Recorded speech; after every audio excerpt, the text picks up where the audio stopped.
The Sundarbans is one of the largest mangrove ecosystems in the world, covering over 6,000 square kilometers of the coastal region of Bangladesh. It's a unique and vital resource to the millions of people that live there, and the forest also gives protection from monsoon storms, not just for the people living around the Sundarbans, but for the major cities inland. It's also unique in its biodiversity and is home to several endangered species, including the Bengal tiger and river dolphin. And this vast forest is also an important store of carbon on a global scale, which, if not protected, could be released and make a significant impact on climate change. Some 10 years ago, at the request of the Bangladesh government, a unique partnership was set up in the Bangladesh Sundarbans between the Forest Department and the forest-dependent people who live there.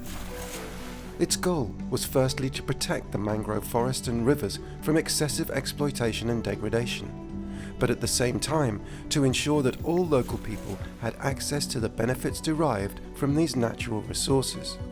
The Co-Management Committee includes over 200 village conservation forums, communities who have now themselves become actors for the conservation of the Sundarbans, working hand in hand with the Forest Department. Today, there is a complete moratorium on the removal of any timber from the Sundarbans. However, the Forest Department issues permits for the collection of non-timber products. This is only allowed in what is called the buffer zone. The majority of the Sundarbans is now a totally protected area. Permits are issued for such activities as the collection of honey, of nipa palm for thatching material for house construction, and for fishing. These permits are limited to specific times of the year, and no products can be taken at all from June to August, which is the breeding season for most of the wildlife there. As part of this co-management partnership, and in order to support the forest-dependent people in limiting their activities in the forest, help is given by the government. This includes investment in local infrastructure and an alternative livelihood program, where cash, grants and other help is provided so that people may develop other income from activities such as farming, handicrafts, shopkeeping or working in ecotourism. The village conservation forums and the people themselves monitor their own activities in the forest.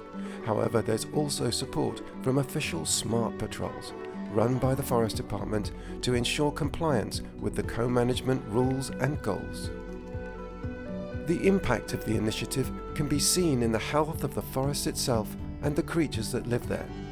The tiger population has increased from 106 to 114 in 3 years, while the dolphin population has increased 55%. And the carbon content of the Sundarbans forest has increased from 106 million tonnes in 2009 to 139 million tonnes in 2019. This co-partnership is a success and a working example of how government and communities can work together to protect vital resources for all of our futures.